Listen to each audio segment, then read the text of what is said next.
Hello everyone, कैसे हैं आप सभी। आप लोग 10th का एग्ज़ाम दे चुके हैं, ठीक है, और अभी रिज़ल्ट नहीं आया। तो मानना पड़ेगा आप लोग यार, बिना रिज़ल्ट आए ही आप लोगों ने पढ़ना स्टार्ट कर दिया। यानी आप लोग बहुत सीरियस हो पढ़ाई के लिए, ठीक है। सो चलो, इस पे तो बात होती रहेगी। अब आज का जो हमारा बायोलॉजी का लेक्चर है, पहला लेक्चर में हम पहला चैप्टर स्टार्ट करने जा रहे हैं, जो कि है द लिविंग वर्ल्ड। अच्छा, ये लिविंग वर्ल्ड क्या होता है, उससे पहले मैं आपसे पूछना चाहूँगा कि भाई बायोलॉजी क्या होता है। तो कोई बताना चाहेगा आप में से कि क्या होता है बायोलॉजी?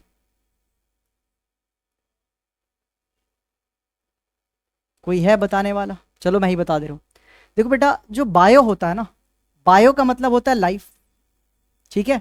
और ये जो लॉजी है, लॉजी का मतलब क्या होता है? स्टडी। यानी biology is the branch of science that deals with the study of life on अर्थ।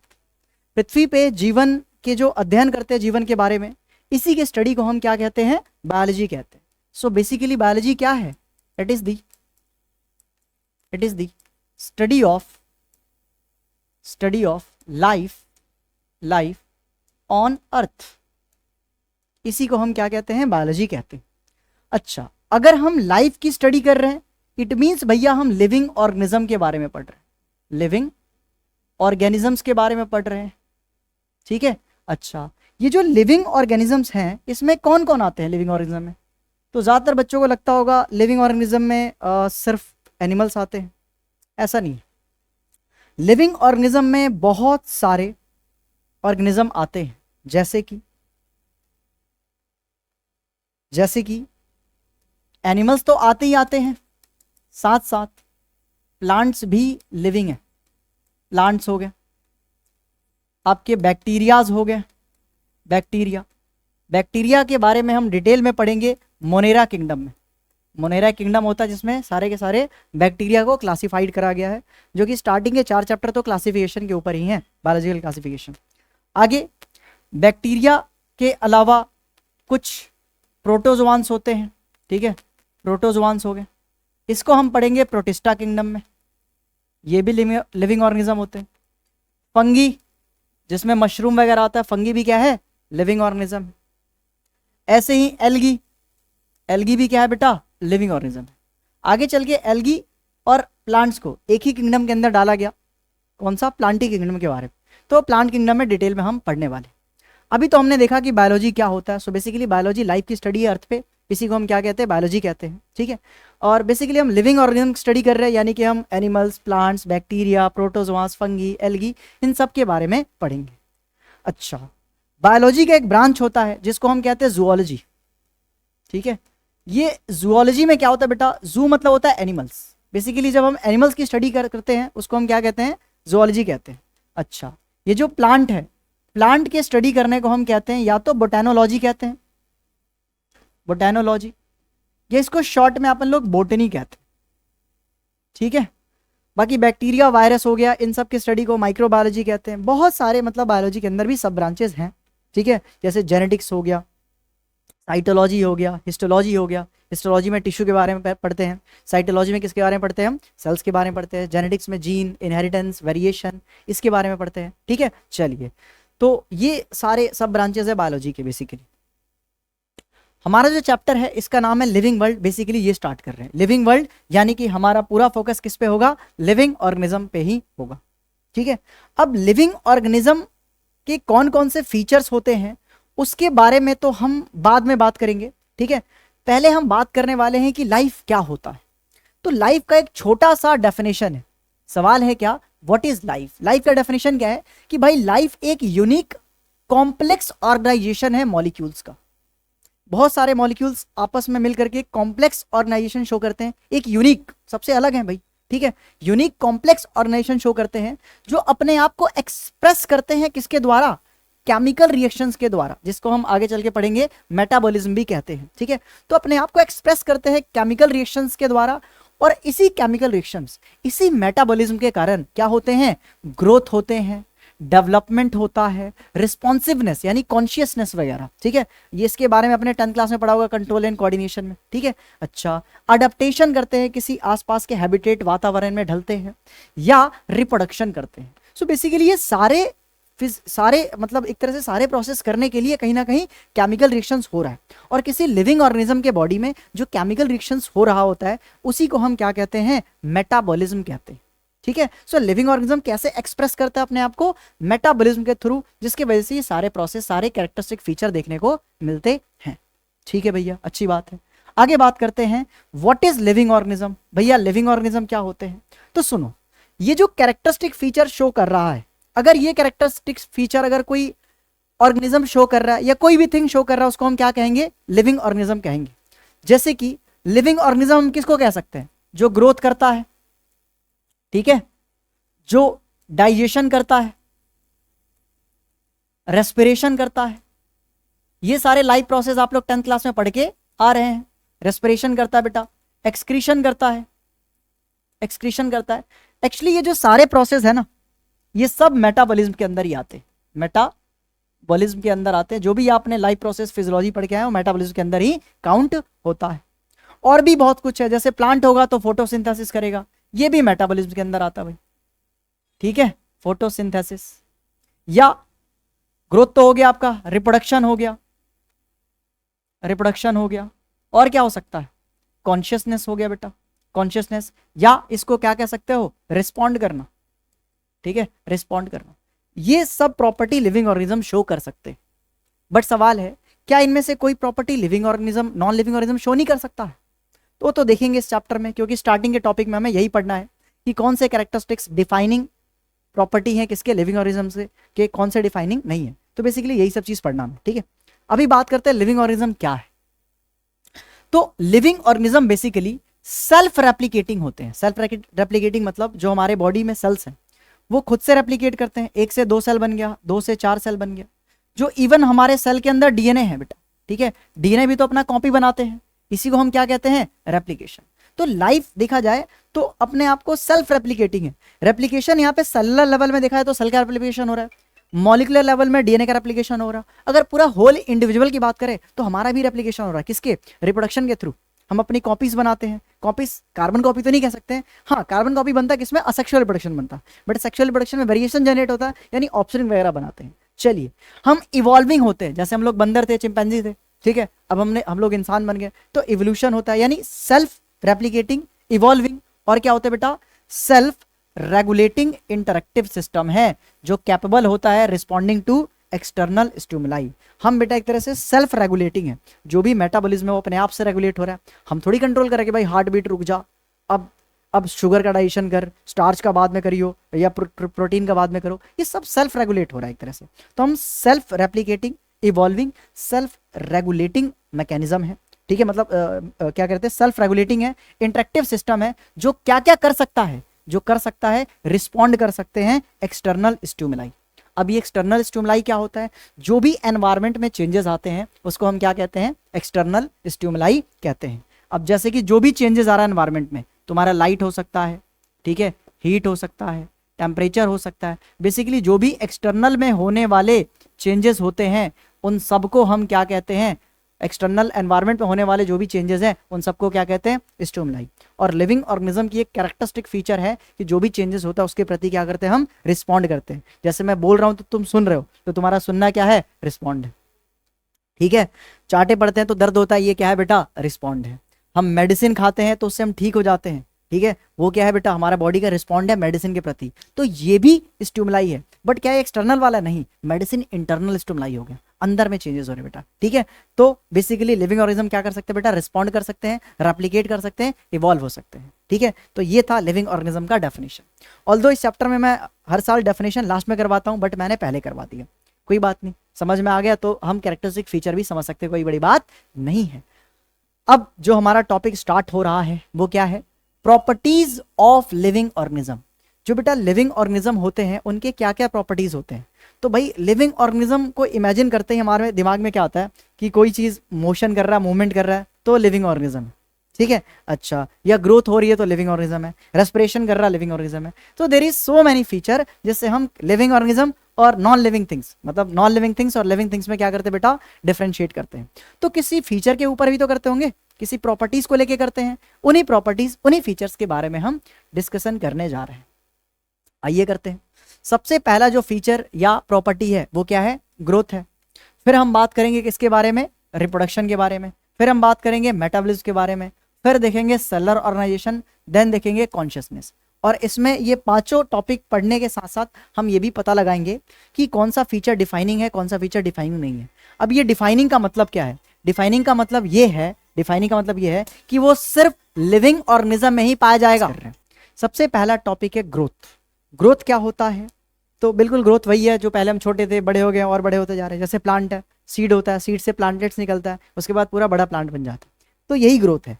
अब बेसिकली डेफिनेशन हम कैसे लिखे ग्रोथ का, ये तो लिख नहीं सकते डेफिनेशन, ये जस्ट समझने के लिए। तो डेफिनेशन क्या बेटा ग्रोथ का, कि ग्रोथ क्या होता है, it is the increase in number and mass of cell by cell division. Growth के दो डुअल फीचर हैं। ये नीट में सवाल भी आ रखा है यहाँ से, ठीक है। एक नीट में सवाल आया क्या, कि what is the dual characteristics of growth. तो ग्रोथ के दो डुअल कैरेक्टरिस्टिक्स होते हैं। एक तो क्या होता है बेटा, एक होता है increase in cell number, increase in cell number, और दूसरा होता है क्या, increase in mass, increase in मास। अगर सेल नंबर बढ़ रहा है मतलब सेल का काउंट बढ़ रहा है, 1 से 2, 2 से 4, ठीक है, तो सेल नंबर का बढ़ना या मास का बढ़ना। मास का मतलब क्या है, सेल का प्रोटोप्लाज्मिक कंटेंट, ठीक है। मास का मतलब क्या होता है बेटा, इंक्रीज इन प्रोटोप्लाज्मिक कंटेंट। ये इंक्रीज हो रहा मतलब सेल भारी हो रहा है, ठीक है, उसके अंदर अमाउंट ऑफ मैटर बढ़ रहा है, यानी उसका सेल का मास बढ़ रहा है। अब ये प्रोटोप्लाज्म क्या होता है, तो आ जाओ देख लेते हैं प्रोटोप्लाज्म के बारे में। प्रोटोप्लाज्म को हम कहते हैं it is the basis of life, ठीक है। प्रोटोप्लाज्म को हम क्या कहते हैं बेटा, it is the basis of life. कह सकते हो लाइफ इसी के कारण पृथ्वी पे आ पाया, प्रोटोप्लाज्म की वजह से ही लाइफ क्रिएट होती है।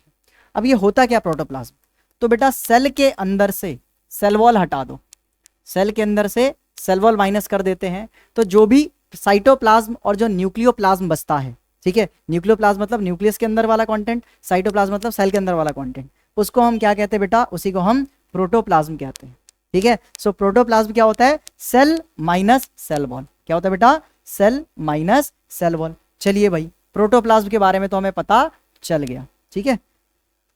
सो बेसिकली देखा जाए तो प्रोटोप्लाज्म में दो चीज होती हैं, एक तो होती है साइटोप्लाज्म, साइटोप्लाज्म प्लस क्या होता है बेटा, प्लस होता है न्यूक्लियोप्लाज्म, न्यूक्लियोप्लाज्म। ये दोनों मिलकर के ही क्या बनाते हैं, प्रोटोप्लाज्म बनाते हैं, ठीक है। तो यही प्रोटोप्लाज्म बढ़ रहा मतलब साइटोप्लाज्मिक कंटेंट बढ़ रहा है, सेल का साइज बड़ा हो रहा है, यानी उसका मास बढ़ रहा है। तो एक तो सेल का साइज में बड़ा होना, मास बढ़ना, और एक सेल का नंबर मतलब एक सेल से 2 सेल बन रहा है, ठीक है, ऐसे ही 2 से 4 बन रहा है। तो ये तो सेल नंबर बढ़ रहा है, और मास में क्या होगा, पहले छोटा सेल होगा, फिर बड़ा बनेगा, फिर और बड़ा बनेगा, एक लिमिटेड पीरियड मतलब एक लिमिटेड साइज तक ही बड़ा हो सकता है, उसके बाद सेल टूट करके डिवाइड हो जाता है, ठीक है, क्योंकि भाई स्टेबिलिटी मेंटेन रखनी है ना, ठीक है। तो ये था, तो ग्रोथ का बेसिकली डुअल कैरेक्टरिस्टिक फीचर क्या है, एक तो है इंक्रीज इन सेल नंबर, दूसरा क्या है, इंक्रीज इन मास। दोनों समझ में आ गया। अच्छा देखिए ये बेटा सेल डिवीजन क्या है, तो बेसिकली एक सेल से 2 सेल बनना हमने पढ़ा भी है। ये मान के चलो ये पेरेंट सेल है, ये क्या है, पेरेंट सेल है। उसके बाद क्या होता है, पेरेंट सेल जब मैच्योर होता है तो न्यूक्लियस इलोंगेट होते हैं, 10th क्लास में पढ़ा था, किसमें, बाइनरी फिजन इन अमीबा समझा रहा था, वहीं पढ़ा था, ठीक है। सो बेसिकली सेल इलोंगेट हो रहा है, यहाँ पे इलोंगेशन हो रहा है सेल में, इलोंगेशन के बाद क्या होता है, सेल के जो न्यूक्लियस होते हैं टूट जाते हैं, इसको हम क्या कहते हैं, कैरियोकाइनेसिस। कैरियो ये वाला जो स्टेप हो रहा है वो क्या हो रहा है, कैरियोकाइनेसिस हो रहा है। और उसके बाद साइटोप्लाज्म का ब्रेकडाउन होकर 2 सेल बन जाता है, तो इस वाले स्टेप को हम क्या कहते हैं, इस वाले स्टेप को हम कहते हैं साइटोकाइनेसिस, साइटोकाइनेसिस। कैरियो मतलब होता है न्यूक्लियस, कैरियो मतलब क्या होता है, न्यूक्लियस होता है, काइनेसिस मतलब होता है डिवीजन।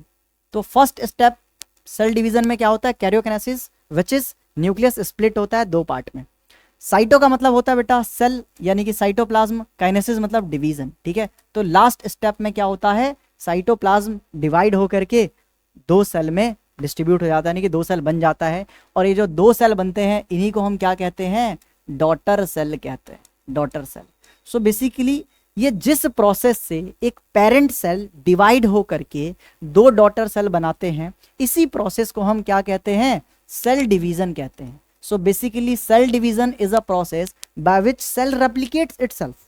सेल क्या करता है? एक तरह से रिप्रोडक्शन कर रहा देखा जाए तो यहाँ पे कह सकते हो सेल एक सेलुलर ग्रोथ की बात करें तो वही रिप्रोडक्शन है, वही क्या है? ग्रोथ है। तो इसलिए कहते हैं जो यूनिसेलुलर ऑर्गेनिज्म होता है उसमें जो ग्रोथ का मोड है, ग्रोथ का मोड क्या होता है? इंक्रीज इन सेल नंबर, ठीक है। और रिप्रोडक्शन भी तो यही है, पेरेंट सेल से डॉटर सेल बन जाना, ठीक है। तो यूनिसेलुलर ऑर्गेनिज्म में क्या होता है? जो ग्रोथ और रिप्रोडक्शन है वो सिनोनिम्स है, एक जैसे हैं। जो ग्रोथ है वही रिप्रोडक्शन है, जो रिप्रोडक्शन है वही ग्रोथ है। ये भी नीट में आ रखा है इस स्टेटमेंट से सवाल। चलिए यहाँ पे ग्रोथ को अच्छे से दर्शा रखा है कि पहले छोटे से बड़ा हो गए फिर ऐसे मैच्योर हो गए, ठीक है। अच्छा एक चीज है बेटा, ये कैसे हो रहा है? ये जो भी ग्रोथ हो रहा है अल्टीमेट उसका बेसिस क्या है? सेल है, सेल डिवीजन है, यानी कि सेल का नंबर बढ़ना और सेल का साइज बढ़ना, मास बढ़ना, साइटोप्लाज्मिक प्रोटोप्लाज्मिक कंटेंट बढ़ना, जिससे क्या होता है? इंक्रीज इन मास। तो आई होप आपको ग्रोथ क्लियर हो गया होगा, ठीक है। चलिए आगे बढ़ते हैं, सेम प्लांट में भी ग्रोथ होता है। आगे बात करते हैं, प्लांट की बात करें, ठीक है। प्लांट की बात करें तो जो ग्रोथ होता है वो कॉन्टिन्यूअस ग्रोथ होता है through out their life span. जो प्लांट्स होते हैं ना, जो प्लांट्स होते हैं, प्लांट्स, इसमें ना जो ग्रोथ होता है वो ओपन फॉर्म ऑफ ग्रोथ होता है। कैसा ग्रोथ होता है इसमें? ओपन फॉर्म या ओपन टाइप ऑफ ग्रोथ होता है। ओपन टाइप ऑफ ग्रोथ होता है, या तो इसको तुम ओपन टाइप ऑफ ग्रोथ बोल दो या इसको इनडेफिनिट ग्रोथ बोल सकते हो।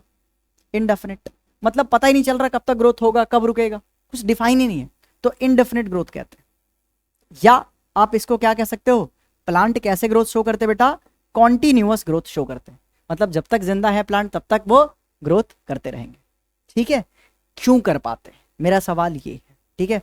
प्लांट क्यों पूरी जिंदगी ग्रोथ कर पाते हैं? तो उसके पीछे जो रीजन है, उसके पीछे जो आंसर है कि कैसे प्लांट अपनी पूरी जिंदगी ग्रोथ कर पाते हैं, उसका रीजन है क्या? Meristematic tissue. क्या रीजन है बेटा? Meristematic tissue. और इसके बारे में आप लोग 9th क्लास में जरूर पढ़ के आ रहे होंगे। एक्चुअली जो मेरिस्टेमेटिक टिश्यू के अंदर जो सेल्स होते हैं उसको हम क्या कहते हैं बेटा? उसको हम मेरिस्टेमेटिक सेल कहते हैं, ठीक है। और ये जो मेरिस्टेमेटिक सेल है इसकी एक खास बात होती है। क्या खास बात होती है? कि ये सेल ना अपनी ये सेल क्या होते हैं बेटा? कॉन्टिन्यूसली डिवाइड करते रहते हैं, मतलब सेल जब तक जिंदा है तब तक डिवाइड करते रहेंगे। अब डिवाइड करते रहेंगे तो ग्रोथ होती रहेगी, इसलिए प्लांट हमेशा ग्रोथ करते रहती है थ्रू आउट देयर लाइफ, ठीक है। तो इसका काम क्या बेटा? इसका काम क्या है? कॉन्टिन्यूअस सेल डिवीजन शो करना, ठीक है। इनमें कॉन्टिन्यूअस सेल डिवीजन होते रहता है, इसलिए प्लांट हमेशा ग्रोथ करते रहते हैं। बट क्या है मेरिस्टेमेटिक टिश्यू या सेल हमारे अंदर पाया जाता है? नहीं, इसलिए हमारा ग्रोथ लिमिटेड है। एक सर्टेन पीरियड ऑफ एज के बाद हमारा ग्रोथ रुक जाता है, जैसे ह्यूमंस में 18-19 ईयर्स होते ही हमारा ग्रोथ क्या हो जाता है? स्टॉप हो जाता है, ठीक है। तो प्लांट में हमने देखा, प्लांट में कैसा ग्रोथ हो रहा है बेटा? ओपन टाइप ऑफ ग्रोथ हो रहा है, या इसी को इंडेफिनिट या कॉन्टिन्यूअस ग्रोथ कहते हैं। क्लियर है सभी को? चलिए आगे बात करते हैं। अच्छा ये मेरिस्टेमेटिक सेल्स के बारे में, टिश्यू के बारे में पढ़ाया था, कैसे? एक डायग्राम से पढ़ाया था। जो मान के चलो प्लांट है, ठीक है, तो प्लांट के ऊपर में एक होते हैं एपाइकल मेरिस्टम होते हैं, ठीक है। साइड में होते हैं लेटरल मेरिस्टम, और जो जहां से ब्रांच, लीफ, बर्ड्स, नोड्स निकल रहे हैं वहां पे होता है इंटरकैलरी मेरिस्टम। एपाइकल मेरिस्टम क्या होता है? प्लांट में इलोंगेशन करवाता है, लेटरल गर्थ बढ़ाता है, ठीक है। और इंटरकैलरी ब्रांच वगैरह हो गया, लीफ हो गया, इन सब का डेवलपमेंट करवाता है, फॉर्मेशन करवाता है। तो देख सकते हैं इन टिश्यू सेल्स के वजह से ही प्लांट में हमेशा ग्रोथ होते रहती है, जो ये टिश्यू सेल्स हमें पाए नहीं जाते। बाकी इसको डिटेल में हम पढ़ेंगे एनाटॉमी एंड मॉर्फोलॉजी वगैरह चैप्टर में, इसको डिटेल में पढ़ेंगे। 9th में भी पढ़ा है, 11th में भी पढ़ेंगे, टेंशन वाली बात नहीं है। इस चैप्टर में तो जस्ट हमें देखना था क्या, कि भैया जो प्लांट होता है उसमें कॉन्टिन्यूअस ग्रोथ होता है through out their life span, ठीक है। आइए आगे बात कर रहे हैं। यही बात करते हैं हम किसमें? एनिमल्स में। In animals growth is only up to a certain age. Certain age तक ही ग्रोथ होता है। जैसे एग्जाम्पल की बात करें, जो ह्यूमंस हैं, ह्यूमंस में क्या होता है बेटा? ह्यूमंस में 18 ईयर्स होने के बाद हमारी जो इलोंगेशन वाली, हाइट वाली ग्रोथ होती है, स्टॉप होती है। ऑल्दो हमारे बॉडी के जैसे कुछ डैमेज हो गया, बोन फ्रैक्चर हो गया, कट गया, ठीक है, छिल गया, तो वो टिश्यू सेल सही हो जाते हैं। कैसे? वहाँ के टिश्यू सेल डिवाइड होना स्टार्ट कर देते हैं, ठीक है, उसको रिपेयर कर देते हैं। तो रिपेयर वाली ग्रोथ या एक तरह से गर्थ, मोटापा वाली ग्रोथ होते रहती है, तो खाने पीने के ऊपर डिपेंड कर रहा है, ठीक है। बट हमारी वो हाइट वाली ग्रोथ क्या हो जाती है? स्टॉप हो जाती है। वही प्लांट में चलती रहती है। Why? Due to meristematic tissue, ठीक है। चलिए बस इतना ही था इसमें। आगे बात करते हैं। हाँ, इस बात को लिखा है यहाँ पे, however cell division occurs to replaced lost cell. कोई सेल डैमेज हो गया या फिर कुछ फ्रैक्चर हो गया, कट लग गया, उस सेल्स को रिपेयर करने के लिए, रिप्लेस करने के लिए सेल डिवीजन होते हैं। तो वैसे वाली ग्रोथ होती है। बट हम अगेन ग्रोथ को कैसे कंसिडर करते हैं? Increase in cell number, increase in mass, ठीक है। और हमारी जो हम ग्रोथ देख रहे हैं हाइट वाली देख रहे हैं, तो लेंथ वाली नहीं होती हमारी, ठीक है। चलिए आगे बात करते हैं। नेक्स्ट, अब बात करते हैं ग्रोथ। अब सवाल ये है कि क्या ग्रोथ सिर्फ लिविंग ऑर्गेनिज्म में होता है? तो इसका जवाब है नहीं। जो ग्रोथ है वो प्लांट में भी होता है, एनिमल में भी होता है, और जो नॉन लिविंग थिंग्स हैं जैसे mountains, crystal, sandstones, stone, boulders, ये सब में ग्रोथ देखे जाते हैं। भैया माउंटेन में कैसे ग्रोथ होता है? तो इमेजिन करो किसी पहाड़ पे बर्फ नहीं गिरा, ठीक है, और थोड़े कुछ साल बाद या कुछ मंथ्स बाद बर्फ गिरा, तो उसकी थिकनेस बढ़ जाती है, हाइट भी बढ़ जाती है, क्योंकि कुछ किलोमीटर चौड़ा या कुछ मीटर चौड़ा बर्फ का लेयर डिपॉजिट हो जाता है, आइस का लेयर डिपॉजिट हो जाता है। तो एक तरह से माउंटेन्स का भी देखा जाए तो क्या होता है? ग्रोथ होता है। तो माउंटेन्स भी ग्रोथ कर रहे हैं। ऐसी आपने कभी ना कभी पढ़ा होगा, कॉपर सल्फेट का क्रिस्टल्स अपन लोग बनाते थे, ठीक है, वो हॉट करते थे फिर कूल करते थे, ब्लू कलर की क्रिस्टलाइजेशन प्रोसेस में पढ़ा होगा कि पहले छोटे क्रिस्टल बनते फिर बड़े होते रहते हैं और बड़े हो जाते हैं। तो क्रिस्टल भी तो ग्रोथ कर रहे हैं। तो भैया क्रिस्टल तो यार नॉन लिविंग थिंग्स है, वो कैसे ग्रोथ कर रहे हैं? तो मतलब वो तो लिविंग होना चाहिए, बट ऐसा नहीं। तो मतलब ये जो ग्रोथ प्रॉपर्टी है ना, इसी में कुछ झोल है, इसी में कुछ लफड़ा है। तो यहां पे ग्रोथ क्योंकि नॉन लिविंग ऑर्गेनिज्म और लिविंग ऑर्गेनिज्म दोनों करते हैं, यानी कि basically growth is the increase in mass and size. अब तक हमने पढ़ा, दस non living object also grow. अब मास में ही तो बढ़ना है, साइज में ही तो बढ़ना है, तो वो तो नॉन लिविंग ऑब्जेक्ट भी ग्रो कर सकते हैं। कैसे? Surface accumulation of material. जैसे कोई माउंटेन है तो उस पे उसी के जैसे सरफेस, उसी के जैसे पार्टिकल, उसी के जैसे मटेरियल इस पे इकट्ठा होते हैं, डिपॉजिट होते हैं। डिपॉजिट बोल दो या फिर अक्यूमुलेशन बोल दो, और होने के वजह से इनका साइज क्या हो जाता है बेटा? बढ़ जाता है। यानी ग्रोथ तो भाई साहब माउंटेन्स भी कर रहे हैं। ग्रोथ क्या कर रहे हैं? माउंटेन्स भी कर रहे हैं। ऐसी क्रिस्टल्स हैं, जो क्रिस्टल हैं सेम मटेरियल इसके ऊपर इकट्ठा होते रहते हैं, तो इस क्रिस्टल में भी ग्रोथ देखा जाता है। तो भैया क्रिस्टल्स भी ग्रोथ करते हैं। तो आप देख सकते हो माउंटेन ग्रोथ कर रहे हैं, क्रिस्टल ग्रोथ करते हैं, और क्या क्या करते हैं बेटा? सैंड स्टोन्स हो गए, ठीक है, सैंड स्टोन्स हो गए, नॉर्मल स्टोन हो गए, ठीक है, स्टोन्स हो गए नॉर्मल, ठीक है, जेम्स हो गए, ये सारे के सारे ये क्या करते हैं? जेम स्टोन कहते हैं ना इसको। ये सब ग्रोथ करते हैं। ये सारे तो नॉन लिविंग ऑर्गेनिज्म है। ये सारे के सारे क्या है बेटा? नॉन लिविंग थिंग है। ऑर्गेनिज्म बार बार मुंह से निकल जा रहा है, नॉन लिविंग थिंग है, नॉन लिविंग थिंग है। But still they show growth. तो ग्रोथ के डेफिनेशन के अकॉर्डिंग देखा जाए तो ये भी भाई ग्रोथ करे तो क्या है? लिविंग ऑर्गेनिज्म है? तो नहीं। इट मीन्स ग्रोथ प्रॉपर्टी ही गलत तो नहीं है, बट एक तरह से डिफाइनिंग नहीं है, क्योंकि डिफाइनिंग प्रॉपर्टी वही होता है जो किसी स्पेसिफिक के लिए हो, किसी पर्टिकुलर के लिए हो। यानी ग्रोथ लिविंग में भी हो रहा, नॉन लिविंग, यानी ग्रोथ को हम लिविंग ऑर्गेनिज्म की डिफाइनिंग प्रॉपर्टी हम नहीं कह सकते हैं। इसलिए बोलते हैं growth is not a defining property या defining characteristic feature of living organism. So बात करें कि इसीलिए, क्योंकि ये सब, अच्छा आपके सीबीएसई एग्जाम में आ सकता है कि ग्रोथ को हम डिफाइनिंग फीचर क्यों नहीं कहते हैं? क्योंकि ग्रोथ ऑल्सो, जो ग्रोथ होता है वो नॉन लिविंग ऑर्गेनिज्म भी शो करते हैं, like mountains, crystal, sandstone, stone, gemstone, ये सभी शो करते हैं। इसीलिए ग्रोथ को हम डिफाइनिंग फीचर नहीं कहते हैं। एक नंबर में लिख सकते हो अपने आप से बना करके, तो लिख लेना भाई, ठीक है। चलिए, तो अब बात करते हैं क्या कि फिर भी कुछ तो फर्क है भैया ग्रोथ में। तो हाँ, फर्क तो है। अगर मैं बात करूं लिविंग ऑर्गेनिज्म की, इधर मैं बात करता हूं लिविंग ऑर्गेनिजम्स की, और यहां पे बात कर रहे हैं हम नॉन लिविंग थिंग्स की, नॉन लिविंग थिंग्स की। तो जो लिविंग थिंग्स होते हैं उसमें जो ग्रोथ होता है वो इनसाइड ग्रोथ होता है। बॉडी के अंदर सेल का नंबर बढ़ता है, सेल का साइज होता है, ठीक है। तो यहां पे क्या होता है? Growth is inside, growth is inside, inside growth होता है।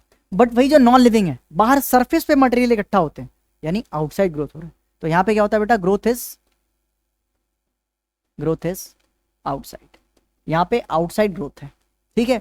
और बात करें तो यहां पे सेल डिवीजन देखा जाता है, ठीक है, सेल डिवीजन है, ठीक है। सेल के साइज बढ़ रहा है, यानी कि सेल मास वगैरह इंक्रीज हो रहा है, बट यहाँ पे सेलुलर ग्रोथ देखा नहीं जाता है, इसमें तो सेल ही नहीं होते भाई, इसमें तो सेल ही नहीं होते, तो कुछ तो फर्क है, ठीक है, दोनों के ग्रोथ में। तो यही यहाँ पे लिखा है, in living organism growth is from inside, growth कहाँ से होता है, अंदर से होता है, बट नॉन लिविंग में बाहर होता है, तो थोड़ा सा फर्क है।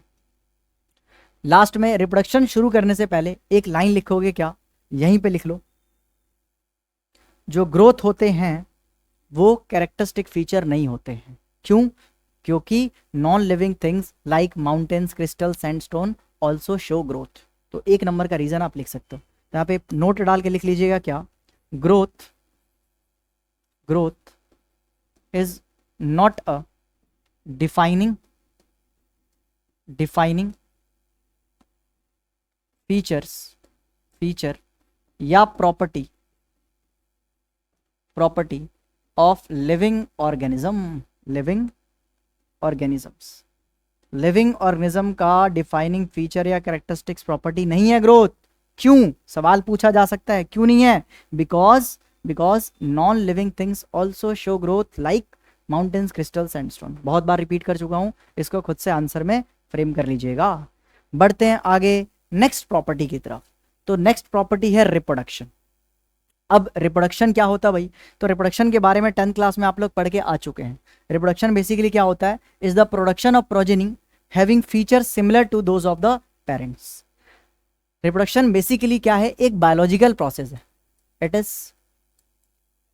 Is a biological process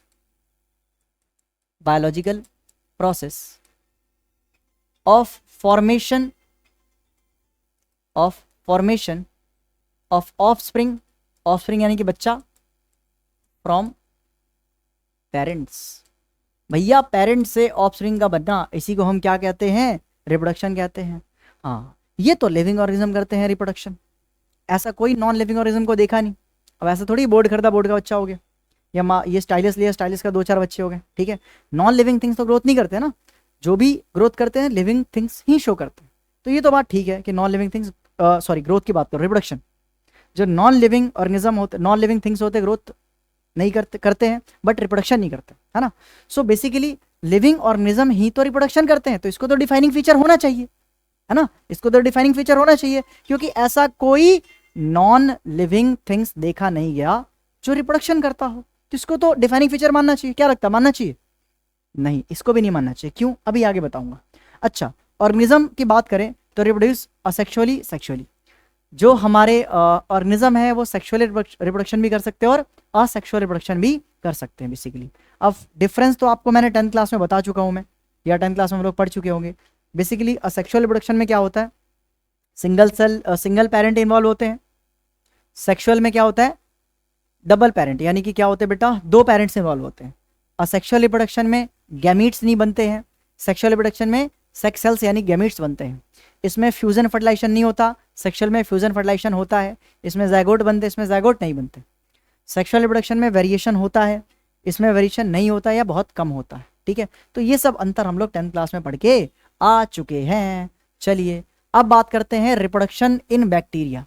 bacteria की बात करें तो in unicellular organism growth and reproduction are same because they reproduce by cell division. अभी मैंने समझाया, क्या समझाया, कि जो यूनिसेलुलर ऑर्गेनिज्म है, यूनिसेलुलर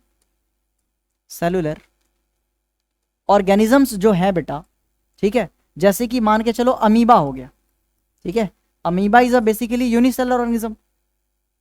अगर मैं इसमें ग्रोथ कंसीडर कर रहा हूं तो 1 सेल से 2 सेल बनना है, और भैया यही तो रिप्रोडक्शन है, तो इसमें जो ग्रोथ है वही रिप्रोडक्शन है। जो ग्रोथ है बेटा वही क्या है, रिप्रोडक्शन है। तो यहाँ पे देख सकते हो ग्रोथ और रिप्रोडक्शन क्या है, यहाँ पे सिनोनिम्स है, ठीक है। ग्रोथ और रिप्रोडक्शन क्या है बेटा, सिनोनिम्स है, मतलब एक जैसे कह सकते हो। रिप्रोडक्शन ग्रोथ से हो रहा है, ग्रोथ रिप्रोडक्शन से हो रहा है, ठीक है। तो ये एक छोटा सा पॉइंट था जो कि हमने डिस्कस कर लिया। आगे बात करते हैं क्या, तो भाई ग्रोथ को हम क्यों ना डिफाइनिंग फीचर बोल दें, क्यों नहीं बोलते हैं, उसके पीछे यहाँ पे है कि भाई सारे ऑर्गेनिज्म पहली बात रिप्रोडक्शन नहीं करते हैं, ठीक है। रिप्रोडक्शन को क्या कह सकते हो तुम, डिफाइनिंग फीचर कह सकते हो, बट ऐसा नहीं है।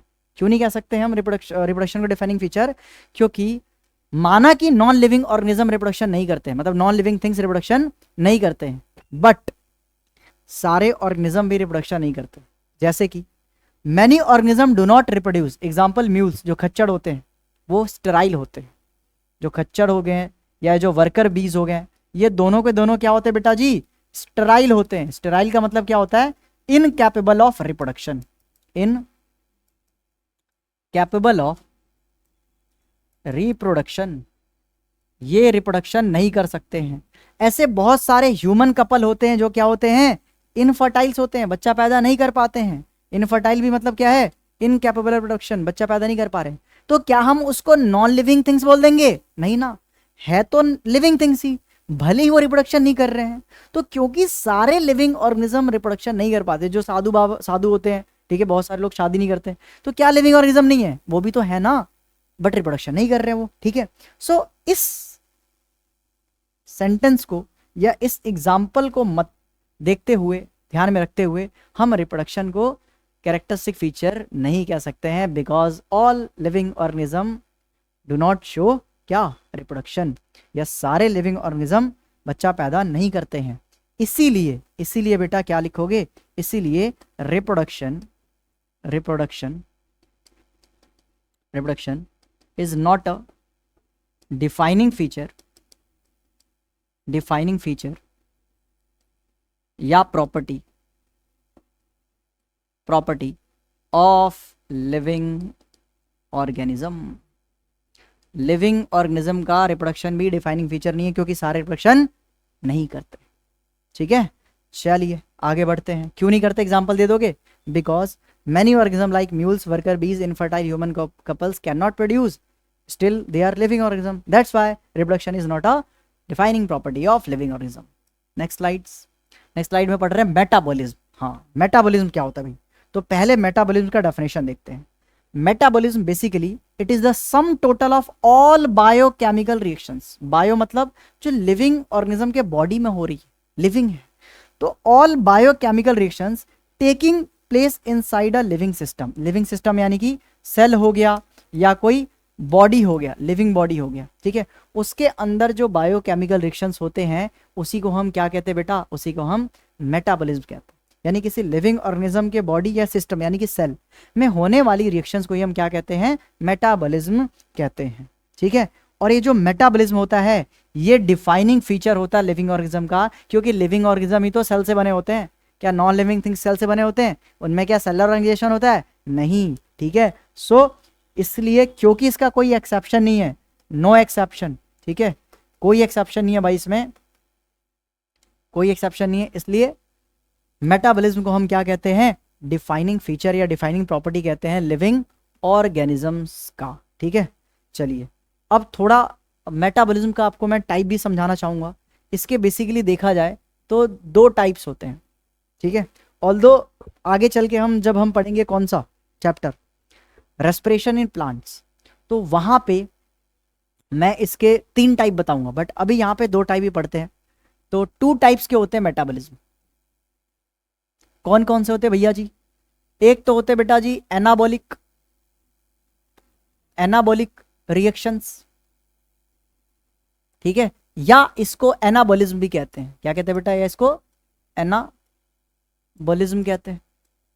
दूसरे होते हैं बेटा कैटाबॉलिक रिएक्शन, कैटाबॉलिक रिएक्शन, या इसको कैटाबॉलिज्म कह सकते हैं। तो बेसिकली मेटाबॉलिज्म 2 प्रकार के होते हैं, एक तो एनाबॉलिज्म होते हैं, दूसरे क्या होते हैं, कैटाबॉलिज्म होते हैं, उसको कैटाबॉलिक रिएक्शन भी कहते हैं। क्या है ये anabolic reaction?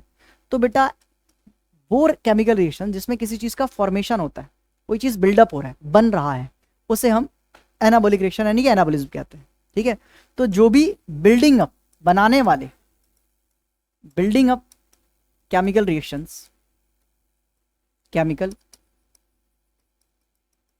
Reactions are called anabolic reaction.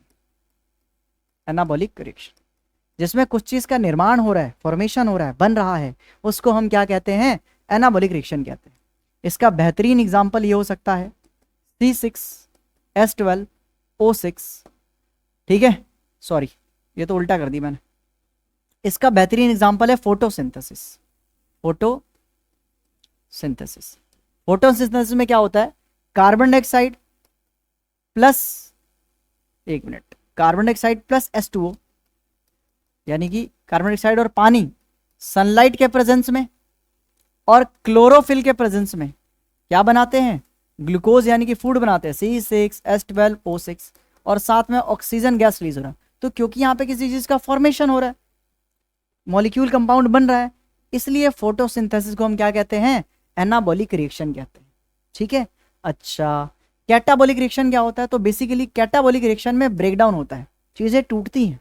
ठीक है, और टूटती हैं तो बड़े मॉलिक्यूल छोटे मॉलिक्यूल में कन्वर्ट होगा इसमें। सो ब्रेकिंग अप, ठीक है, ब्रेकिंग अप वाले जो रिएक्शंस हैं, ठीक है, उसको हम क्या कहते हैं, कॉल्ड कैटाबॉलिक रिएक्शन। अच्छा, इसमें कौन सा एग्जांपल हो सकता है भाई, सबसे बेस्ट एग्जांपल है फोटोसिंथेसिस का रिवर्स प्रोसेस क्या होता है, रेस्पिरेशन। सो रेस्पिरेशन यहाँ पे कैटाबॉलिक रिएक्शन हो गया, रेस्पिरेशन, रेस्पिरेशन यहाँ पे कैटाबॉलिज्म हो गया, क्योंकि यहाँ पे ग्लूकोज को C6H12O6 को ऑक्सीजन के प्रेजेंस में तोड़ा जा रहा है, और तोड़ करके तीन चीजें बन रही है, carbon dioxide plus oxygen plus energy release हो रही है। ठीक है। सो क्योंकि यहाँ पे एक मॉलिक्यूल कंपाउंड टूट रहा है, इसलिए इसको हम कैटाबॉलिक रिएक्शन कहते हैं। ठीक है। एक और एग्जांपल दे सकते हो आप, जैसे कि डाइजेशन। डाइजेशन में क्या होता है, बड़े complex food molecule smaller form में टूटते हैं, तो डाइजेशन भी क्या है, एक कैटाबॉलिक रिएक्शन है। आई होप आपको एनाबॉलिक और कैटाबॉलिक रिएक्शंस के बारे में पता चल गया होगा। ठीक है, यहाँ पे एक बढ़िया सा एग्जांपल लेके समझा रहा है, ये आप देख सकते हैं, बाकी मैंने समझा दिया। आगे बढ़ते हैं। देखो भाई, मेटाबॉलिक रिएक्शन पे भी कुछ ना कुछ सवाल उठे थे कि नहीं भाई ये भी कैसा होता है, डिफाइनिंग कैसे हो सकता है, डिफाइनिंग प्रॉपर्टी, क्योंकि बहुत सारे केमिकल रिएक्शन जो बॉडी में होते हैं उसको हम लैब में परफॉर्म कर पा रहे हैं, जैसे अमीनो एसिड्स का बनना, अमीनो एसिड्स का बनना, शुगर का बनना, स्टार्च का बनना, वो हम लैब में बना पा रहे हैं। तो क्या जिस टेस्ट ट्यूब में लैब में बना रहे हो टेस्ट ट्यूब जिंदा है? नहीं है ना। तो क्या मेटाबॉलिक रिएक्शन को या मेटाबॉलिज्म को हम डिफाइनिंग प्रॉपर्टी बोल सकते हैं? तो बोल सकते हैं, क्योंकि डिफाइनिंग प्रॉपर्टी जो हमारा मेटाबॉलिक रिएक्शन है उसमें साफ साफ लिखा है कि किसी लिविंग सिस्टम के अंदर होने वाली रिएक्शन, सेल के अंदर होने वाली रिएक्शन, उसको मेटाबॉलिक बोलेंगे, या ना कि तुम टेस्ट ट्यूब में जो करवा रहे हो वो मेटाबॉलिक है। वो लिविंग रिएक्शन है बट नॉट मेटाबॉलिक, क्योंकि वो किसी लिविंग सिस्टम के अंदर नहीं हो रहा है, सेल के अंदर नहीं हो रहा है। ठीक है, तो ऐसा नहीं कि वो टेस्ट ट्यूब जिंदा हो जाएगा लिविंग रिएक्शन करा रहे हो, it's just a living reaction, not metabolism. Metabolism होने के लिए क्या चाहिए? वो बायोकेमिकल रिएक्शन, वो लिविंग रिएक्शन जो किसी लिविंग सिस्टम के अंदर हो, या तो बॉडी नहीं तो सेल के अंदर हो। ठीक है, मोर स्पेसिफिकली हर मेटाबॉलिक रिएक्शन सेल के अंदर ही होता है। ठीक है, चलिए, तो metabolic reaction can be demonstrated outside the body in a cell free system. Cell free system मतलब होता है in vitro, in vitro condition में कर सकते हैं। इन विट्रो कंडीशन मतलब क्या होता है? सेल के बाहर, आउटसाइड बॉडी, आउटसाइड बॉडी। अब यार मैं बार बार बॉडी बोल रहा हूं क्योंकि एक यूनिसेलुलर ऑर्गेनिज्म के लिए एक सेल ही बॉडी हो गया। ठीक है, तो बॉडी बोल दिया तो सेल बोल दो। तो इन विट्रो कंडीशन में भी, यानी कि आउटसाइड द बॉडी भी, बहुत सारे हम लिविंग रिएक्शंस करवा पा रहे हैं, जैसे कि फॉर्मेशन हो गया किसका?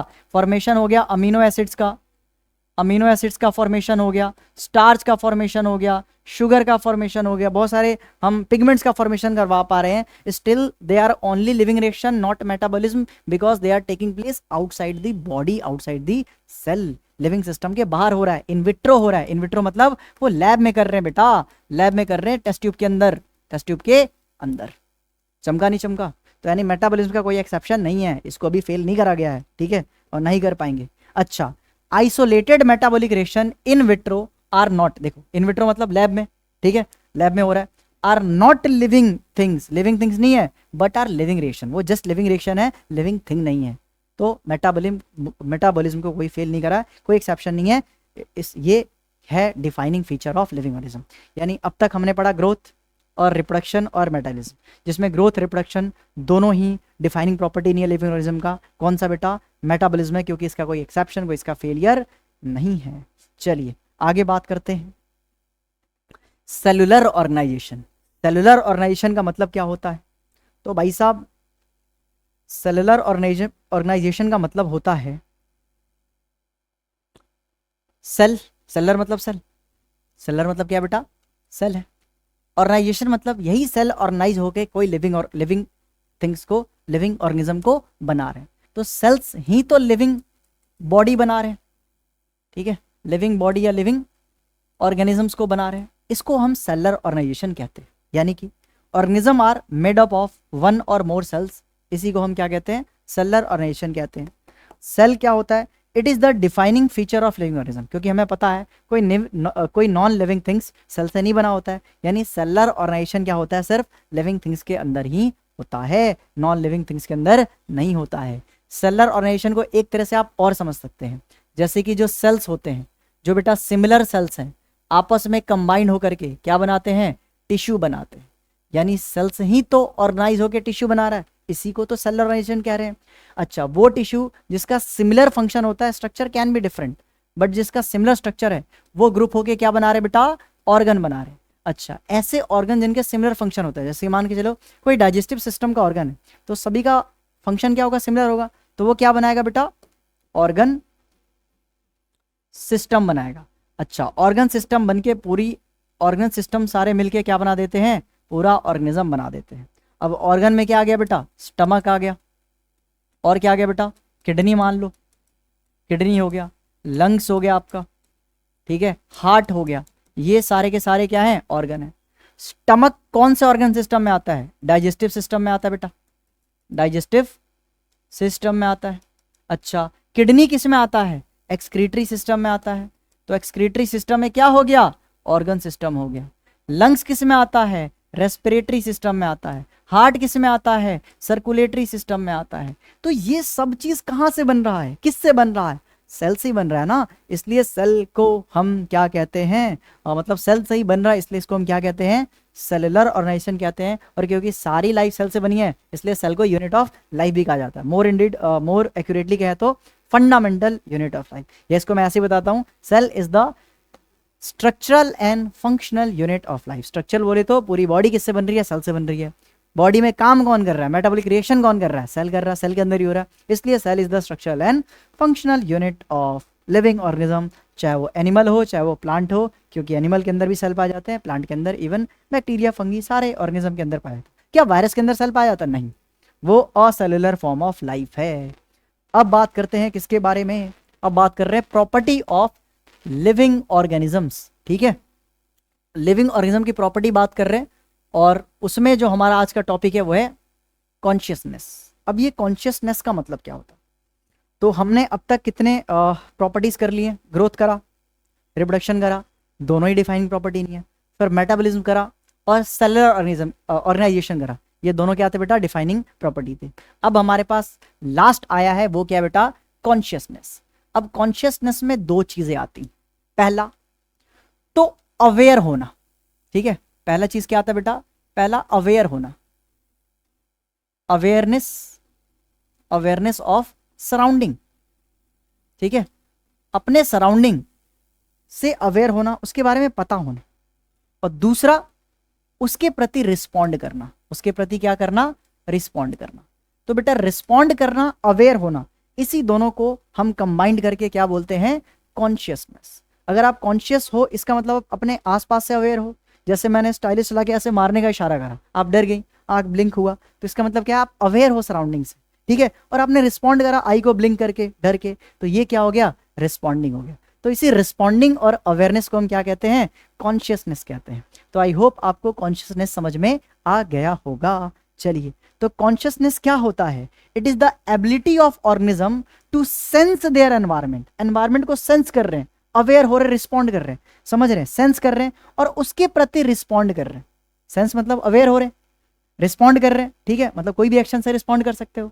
मैं बोल रहा हूं, तुम सुन पा रहे हो, तुम्हारा सुनना भी रिस्पॉन्ड है, ठीक है। चलिए, to environment stimuli, environmental stimuli, environment में होने वाली सारी स्टिमुलाई, चाहे लाइट में चेंज हो, चाहे वो इलेक्ट्रिसिटी हो बेटा, इलेक्ट्रिसिटी हो, चाहे वो टेम्परेचर हो, चाहे वो प्रेशर हो, चाहे कोई भी एक्सटर्नल चेंजेस हो, ठीक है, कोई चाटा मार रहा है, ठीक है, आप अवेयर हुए, चोट लगा आपको, आपने एक और रख दिया उसको, ये रिस्पॉन्ड हो गया, ठीक है। चलिए, तो ये सब हो गया, जैसे कि लाइट हो गया, वाटर हो गया, टेम्परेचर हो गया, अदर ऑर्गेनिज्म हो गया, केमिकल्स हो गया, पॉल्यूटेंट्स हो गया, ये सब एनवायरमेंटल स्टिमुलाई के अंदर आते हैं, ठीक है। स्टिमुलाई क्या होता है, एनवायरमेंटल स्टिमुलाई क्या होता है, एनवायरमेंट में होने वाली सारी चेंजेस, चाहे वो फिजिकल हो, केमिकल हो, बायोलॉजिकल हो, वो सारे चेंजेस को हम क्या कहते हैं, स्टिमुलाई कहते हैं। उसका एग्जांपल यहाँ पे लिखा हुआ है।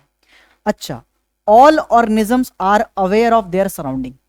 जो भी ऑर्गेनिज्म है, जो भी लिविंग थिंग्स हैं, वो सब के सब अवेयर होते हैं अपने सराउंडिंग से, सराउंडिंग में होने वाले चेंजेस, स्टिमुलाई से। So it is the defining property of living organism. क्योंकि सारे ऑर्गेनिज्म अवेयर होते हैं सराउंडिंग से, इसीलिए कॉन्शियसनेस क्या है बेटा, कॉन्शियसनेस क्या है, it is the defining property, defining property of living organism, property of living organisms. अब भाई ऐसा तो है नहीं कि साइंटिस्ट बायोलॉजिस्ट ने बोल दिया कि भाई ये डिफाइनिंग प्रॉपर्टी है और इंसान उस पर सवाल ना उठाए, उंगली ना करे। ठीक है, गलतियां निकालने का तो सभी को शौक होता है, तो इस पे भी सवाल उठाए गए। कैसे उठाए गए? तो बोला गया मान लो कोई पर्सन कोमा में है, अब वो तो भाई देखा जाए तो एक तरह से वो ब्रेन डेड है, रिस्पॉन्ड थोड़ी कर रहा है, हमें पता भी नहीं कि अवेयर है नहीं है आसपास से, चाटे मार रहे उसको कोई फर्क नहीं पड़ रहा, कुछ भी बोल रहे उसे कोई फर्क नहीं पड़ रहा, तो उसकी अवेयरनेस और रिस्पॉन्डिंग के बारे में पता नहीं चल रहा है एक्सटर्नल। ठीक है, तो क्या हम बोल देंगे कि वो कॉन्शियसनेस में है? तो क्या यहाँ पे कॉन्शियसनेस डिफाइनिंग प्रॉपर्टी है। वो रिस्पॉन्ड करता है, जो कॉमा में होता है वो भी बंदा रिस्पॉन्ड करता है, भले एक्सटर्नली ना करे बट इंटरनल रिस्पॉन्ड करता है। अगर ऐसा नहीं करता तो टपक जाता, मर जाता। कैसे भाई? वो खाना तो खा रहा है ना, डाइजेशन हो रही, मतलब उसके बॉडी के केमिकल एंजाइम रिस्पॉन्ड कर रहे हैं, अंदर केमिकल रिएक्शन हो रहा है, क्योंकि कोई सबस्ट्रेट, कोई सब्सटेंस के प्रति ही तो हमारे एक्शन, एंजाइम एक्शन करते हैं, रिएक्शन हो रहा है, मेटाबॉलिज्म हो रहा है। ठीक है, तो एक तरह से रिस्पॉन्ड तो कर रहा है, नॉट एक्सटर्नल बट इंटरनल कर रहा है। तो भले ही कोमा वाला पर्सन एक्सटर्नल रिस्पॉन्ड नहीं करता बट इंटरनल करता है फूड के प्रति। ठीक है, या फिर आप कह सकते हो जो हम ड्रग्स देते हैं, दवाई देते हैं, उससे ठीक हो रहा है, असर हो रहा है, यानी उसकी बॉडी, उसके जो एंजाइम है वो कहीं ना कहीं रिएक्ट कर रहे हैं, रिस्पॉन्ड कर रहे हैं, किसके प्रति? मेडिसिन के प्रति। तो ये भी एक रिस्पॉन्डिंग है, यानी कॉन्शियसनेस है। तो ब्रेन डेड होने के बावजूद भी वो कॉन्शियसनेस में है, क्योंकि वो इंटरनल रिस्पॉन्डिंग शो कर रहा है, किसके प्रति? ड्रग्स, मेडिसिन के प्रति हो सकता है, या जो भी हमारे बायोकेमिकल रिएक्शन हो रहे हैं, जैसे खाना खा रहा है, सांस ले रहा है, एनर्जी बन रहा है, ये सब तो रिस्पॉन्ड है बेटा। चलिए, अच्छा एक बात करते हैं क्या, कि ह्यूमन इकलौता ऐसा एनिमल है, ऐसा ऑर्गेनिज्म है जो सेल्फ अवेयर है, अपने आप से अवेयर है। अपने आप से अवेयर कैसे पता चलता है? जैसे हम कहीं जाने से पहले सस्ते हैं, संवरते हैं, बाल बाल सेट करते हैं, हमें दूसरों के लिए बुरा लगता है, अपने लिए अच्छा बुरा लगता है, मैं कैसा दिख रही हूँ, कैसा दिख रहा हूँ, ये सब सेल्फ अवेयरनेस है। क्या किसी जानवर को बाल बाल सेट करते हुए देखा है? अपने आप को सस्ते संवरते हुए देखा है? नहीं। तो यानी कि human is the only organism having the self consciousness, यानी कि ह्यूमन इकलौता ऐसा जानवर है जो सेल्फ अवेयर है, अपने आप से अवेयर है। कोई जानवर अपने आप से अवेयर नहीं होता है, हम ही अपने आप से अवेयर हैं, तभी हम बाल बाल सेट करते हैं, सस्ते संवरते हैं। तो यहाँ पे चैप्टर का देखा जाए तो 40% या 45% चैप्टर का हमारा दी एंड हो चुका है। नेक्स्ट लेक्चर में हम बायोडाइवर्सिटी के बारे में पढ़ेंगे, different types, different variety of living organism के बारे में देखेंगे, उसको आइडेंटिफिकेशन, कैरेक्टराइजेशन, नॉमेनक्लेचर, टेक्सोनॉमी वगैरह पढ़ेंगे। देन फिर चैप्टर का क्या हो जाएगा? दी एंड हो जाएगा। तो बने रहे हमारे इस चैनल पे, ठीक है। और नेक्स्ट लेक्चर के लिए, मतलब नेक्स्ट पार्ट के लिए मिलते हैं किसी और दिन। Till then bye.